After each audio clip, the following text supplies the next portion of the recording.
Hi ವಿದ್ಯಾರ್ಥಿಗಳ ಈ video ಮಾತ್ರ ಕೊನೆವರೆಗೂ ನೋಡೋದನ್ನ ಮಾತ್ರ ಮರಲಿಕ್ಕೆ ಹೋಗಬೇಡಿ. ಯಾಕಂದ್ರೆ ನಿನ್ನೆ PU ಬೋರ್ಡ್ ಇಂದ ಅಟೆಂಡ್ ಆದಂತಹ ಒಂದು ಮೀಟಿಂಗ್ ಅಲ್ಲಿ ತುಂಬಾ ಅಪ್ಡೇಟ್ ಸಿಕ್ಕಿದೆ. ಯಾವ್ದ್ರ ಬಗ್ಗೆ ಅಂದ್ರೆ, ನೀವು ಕಾಮರ್ಸ್ ಮತ್ತೆ ಆರ್ಟ್ಸ್ ವಿದ್ಯಾರ್ಥಿಗಳು ಎಕನಾಮಿಕ್ಸ್ ಸಬ್ಜೆಕ್ಟ್ ಆಯ್ಕೆ ಮಾಡ್ಕೊಂಡಿರ್ತೀರ.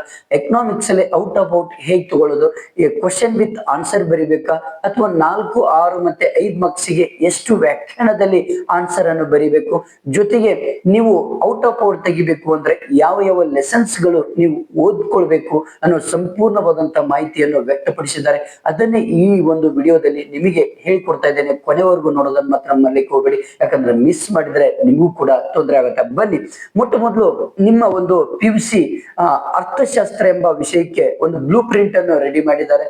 ಆ ಬ್ಲೂ ಪ್ರಿಂಟ್ ಪ್ರಕಾರನೇ ನಿಮ್ಗೆ ಪ್ರಶ್ನೆ ಪತ್ರಿಕೆ ಪ್ರಾರಂಭ ಆಗುತ್ತೆ. ಬನ್ನಿ, ಇಲ್ಲಿ ಪರೀಕ್ಷೆ ಅಂದ್ರೆ ಭಾಗವನ್ನಲ್ಲಿರುವಂತಹ ಒಂದು 5 ಲೆಸನ್ಸ್ ಗಳ ಒಂದು ಅಂಕಗಳನ್ನು ನೋಡೋದಾದ್ರೆ, ಪರಿಚಯ ಮೊಟ್ಟ ಮೊದಲು ಭಾಗವನ್ನಲ್ಲಿ ಮೊದಲನೇ ಲೆಸನ್ ಅಲ್ಲಿ 7 ಅಂಕಗಳಿಗೆ ಕೇಳ್ತಾರೆ. ಎರಡನೇ ಲೆಸನ್ಗೆ 20 ಅಂಕಗಳಿಗೆ ಮಾರ್ಕ್ಸ್ ಅನ್ನು ಕೇಳ್ತಾರೆ. ಎರಡನೇ ಒಂದು ಲೆಸನ್ ಅಲ್ಲಿ ಅಧ್ಯಾಯ 3ರಲ್ಲಿ 10 ಅಂಕಗಳಿಗೆ ಸಂಬಂಧಪಟ್ಟ ಹಾಗೆ ಅಂಕಗಳನ್ನು ಕೇಳ್ತಾರೆ. ಜೊತೆಗೆ 4ನೇ ಅಧ್ಯಾಯಕ್ಕೆ 11 ಒಂದು ಅಂಕಗಳು ಕೇಳಿದ್ರೆ, 5ನೇ ಒಂದು ಅಧ್ಯಾಯಕ್ಕೆ 10 ಅಂಕಗಳು ಕೇಳ್ತಾರೆ. ಟೋಟಲ್ 58 ಮಾರ್ಕ್ಸ್ ಇಂದ ಇರುತ್ತೆ. ಇದು ನೆಗ್ಲೆಕ್ಟ್ ಮಾಡ್ಬೇಕು ಹೋಗ್ಬೇಡಿ. ಲಾಸ್ಟ್ ಮೂಮೆಂಟ್ ಗೆ ಬರ್ತಾ ಕೊನೆಗೆ ನಿಮ್ಗೆ ಇಂಪಾರ್ಟೆಂಟ್ ಹೇಳ್ತಾ ಹೋಗ್ತಾನೆ. ಬನ್ನಿ, ಇಲ್ಲಿ ಭಾಗ 2 ಪೀಠಿಕೆಗೆ 5 ಅಂಕಗಳು ಕೇಳ್ತಾರೆ.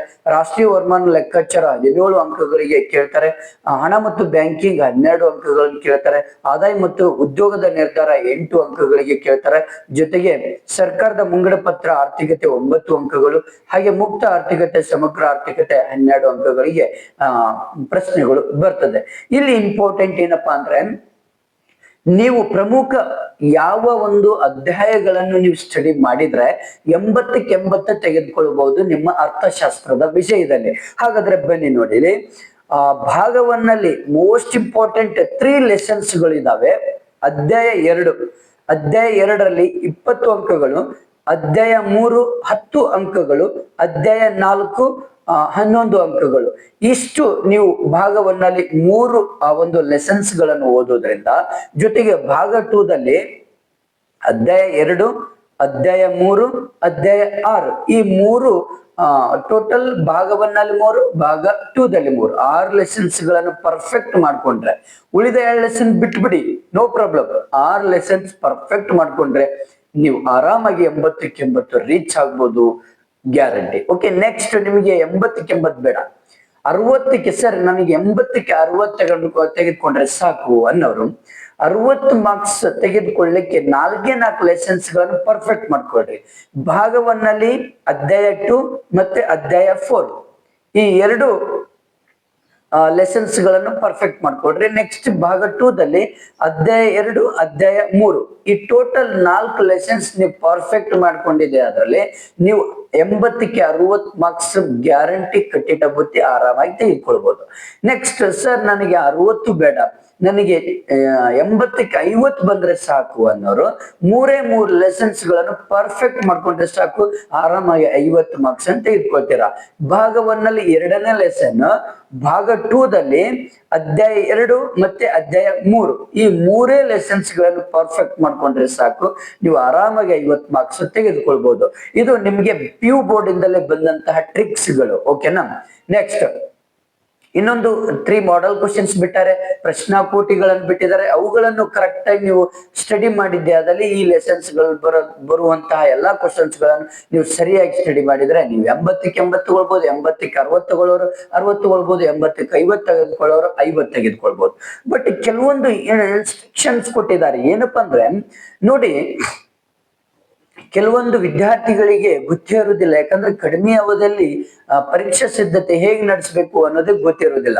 ಇವತ್ತು PU ಬೋರ್ಡ್ ಇಂದಲೇ ಕೆಲವೊಂದು ಅಂಶಗಳನ್ನು ಕೊಟ್ಬಿಟ್ಟಿದ್ದಾರೆ. ಏನಪ್ಪಾ ಅಂದ್ರೆ ನೋಡಿ, ನೀವು ಕಡಿಮೆ ಅವಧಿಯಲ್ಲಿ ಹೇಗೆ ತಯಾರಾಗಬೇಕು ಅಂದ್ರೆ, ವೈಯಕ್ತಿಕ ವೇಳಾಪಟ್ಟಿಯನ್ನು ನೀವು ರೆಡಿ ಮಾಡ್ಕೊಳ್ಬೇಕು. ಇವತ್ತಿಂದಲೇ ವೈಯಕ್ತಿಕ ವೇಳಾಪಟ್ಟಿಯನ್ನು ನೀವು ರೆಡಿ ಮಾಡ್ಕೊಳ್ಬೇಕು. ಇದು ಒಂದು ಟ್ರಿಕ್ಸ್.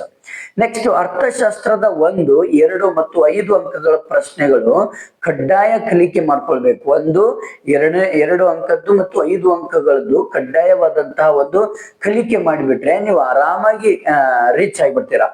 ನೆಕ್ಸ್ಟ್ ಹಿಂದಿನ ವರ್ಷಗಳ ಪ್ರಶ್ನೆ ಪತ್ರಿಕೆಗಳನ್ನು ಗಮನಿಸ್ಬೇಕು ನೀವು. 4-6 ಅಂಕದ ಮುಖ್ಯ ಪ್ರಶ್ನೆಗಳನ್ನು ಬಿಡಿಸುವುದು ಅಭ್ಯಾಸ ಮಾಡುವಂತದ್ದು.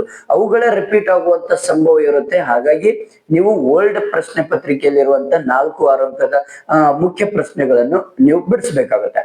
ವೈಯಕ್ತಿಕ ಶಿಸ್ತು ಪಾಲನೆ ಅನುಭವಿಸ್ಬೇಕು. ನೀವು ವೈಯಕ್ತಿಕ ಶಿಸ್ತು ಪಾಲನೆಯನ್ನು ಮಾಡಿ. ಓದಿದ ವಿಷಯದ ಮುಖ್ಯಾಂಶಗಳನ್ನು ಸಣ್ಣ ಪಠ್ಯ ತಯಾರಿಸಿಕೊಂಡು ಪದೇ ಪದೇ ನೀವೇನ್ ಮಾಡ್ಬೇಕು, ಅದನ್ನು ನೆನಪಿಸಿಕೊಳ್ಬೇಕು. ಮರೆತು ಹೋಗುವ ಅಂಶಗಳನ್ನು ಬರೆದು ಕಲಿಯುವಂಥದ್ದು ಇದು ಕೂಡ ಒಂದು ಅಂಶ. ದೃಢವಾದ ನಿರ್ಧಾರ ಇರಲಿ, ನಿರಂತರವಾದಂತಹ ಅಭ್ಯಾಸ ಇರಲಿ. ಇಷ್ಟು ನೀವು ಪಾಯಿಂಟ್ಸ್ ಗಳನ್ನ ನೀವು ನಿಮ್ಮ ಒಂದು ಸ್ಟಡಿಯಲ್ಲಿ ಅಳವಡಿಸ್ಕೊಂಡ್ಬಿಟ್ರೆ ಆರಾಮಾಗಿ ಏನ್ ಮಾಡ್ಬೋದು, ನೀವು ಈಸಿಯಾಗಿ ಒಳ್ಳೇದಾಗಿ ನೀವು ಪರಿಶ್ರಮ ಪಡ್ಬೋದು, ಒಳ್ಳೆ ಅಂಕಗಳು ಬರ್ಬೋದು ನಿಮ್ಗೆ. ನೆಕ್ಸ್ಟ್ ನೋಡಿಲಿ, ಇನ್ನೊಂದು ಕೆಲವೊಂದು ಟ್ರಿಕ್ಸ್ ಕೊಟ್ಟಿದ್ದಾರೆ. ಪರೀಕ್ಷೆ ಸಂದರ್ಭದಲ್ಲಿ ಜೀವನ ಶೈಲಿ ಮತ್ತು ಆಹಾರ ಪದ್ಧತಿ ಹೇಗಿರ್ಬೇಕು ಅನ್ನೋದನ್ನು ಕೂಡ ಕೊಟ್ಟಿದ್ದಾರೆ ಇಲ್ಲಿ. ಅಂದ್ರೆ ನಿದ್ರೆ ಮತ್ತು ಸುಸ್ಥಿರ ಆರೋಗ್ಯವನ್ನು ಕಾಪಾಡ್ಕೊಳ್ಬೇಕು ನೀವು ಪರೀಕ್ಷೆ ಟೈಮ್ ಅಲ್ಲಿ. ಜೊತೆಗೆ ಉತ್ತಮ ಗಾಳಿ ಬೆಳಕು ಇರುವಂತ ಓದುವ ಸ್ಥಳವನ್ನು ಆಯ್ಕೆ ಮಾಡ್ಕೊಳ್ಬೇಕು. ಯಾಕಂದ್ರೆ ನೀವು ಓದಿದಂತ ಸ್ಥಳ ಉತ್ತಮವಾದಂತ ಗಾಳಿ ಇರ್ಬೇಕು, ಉತ್ತಮವಾದಂತ ಬೆಳಕು ಇರಬೇಕು.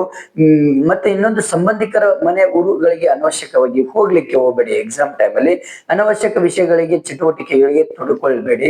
ಅನಗತ್ಯವಾದಂತಹ ಕಾರ್ಯಕ್ರಮಗಳಿಗೆ ಹೋಗುವುದನ್ನು ಪಡೆಯುವುದು, ಪ್ರಮಾಣದ ವೇಳೆ ಎಚ್ಚರ ವಹಿಸುವುದು, ನಿಧಾನವಾಗಿರ್ಬೇಕು. ನೆಕ್ಸ್ಟ್, ಪರೀಕ್ಷೆ ಒತ್ತಡ ನಿಭಾಯಿಸಲು ವಿದ್ಯಾರ್ಥಿಗೆ ಕೆಲವೊಂದು ಟ್ರಿಕ್ಸ್ ಕೊಡ್ತೇನೆ ನಾನು. ನಿಯಮಿತವಾದಂತ ವ್ಯಾಯಾಮ, ಧ್ಯಾನ ಮಾಡ್ರಿ, ಯಾಕಂದ್ರೆ ನಿಮ್ಗೆ ಯಾವುದೇ ರೀತಿ ಒತ್ತಡ ಆಗುದಿಲ್ಲ. ನೆಕ್ಸ್ಟ್, ಸುಮಧುರವಾದಂತ ಸಂಗೀತ ಆಲಿಸುವಂತದ್ದು, ಸಂಗೀತವನ್ನು ಆಲಿಸ್ರಿ. ಸಾಮಾನ್ಯ ಉತ್ತಮ ಸಹಪಾಠಿಗಳ ಜೊತೆ ಚರ್ಚೆ ಮಾಡಿ.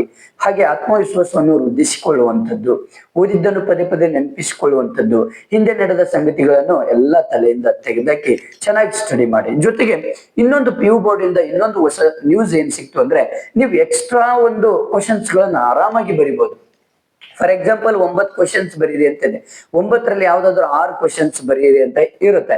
ನೀವು 9ಕ್ಕೂ 9 ಬರೆದ್ರೆ ಹೇಗೆ ನೀವು ಅಲ್ಲಿ ಕನ್ಸಿಡರ್ ಆಗುತ್ತೆ ಅಂದ್ರೆ, 9 ಪ್ರಶ್ನೆಗಳಲ್ಲಿ 6 ಪ್ರಶ್ನೆಗಳು ಯಾವೆಲ್ಲ ಕ್ವಶನ್ಗಳು ಹೈಯೆಸ್ಟ್ ಇದಾವೆ ಆ 6 ಕ್ವಶನ್ಸ್ ಗಳನ್ನ ಏನ್ ಮಾಡೋದು, ಮನನೆಗೆ ತೆಗೆದುಕೊಳ್ಳೋದು, ಅಕೌಂಟಿಗೆ ತೆಗೆದುಕೊಳ್ಳೋದು, ಉಳಿದಿದ್ದು ಎಕ್ಸ್ಟ್ರಾ ಅಂತ ಬರೆಯುವಂಥದ್ದು. ಇದು ಕೂಡ ಒಂದು ನ್ಯೂಸ್ ಇದೆ. ನೆಕ್ಸ್ಟ್, ನೀವು ಬರೀ ಆನ್ಸರ್ ಬರೆದ್ರೆ ಸಾಕು, ಕ್ವಶನ್ ಬರೀಲಿಕ್ಕೆ ಇಲ್ಲ ಅಂತ ಹೇಳಿದ್ದಾರೆ.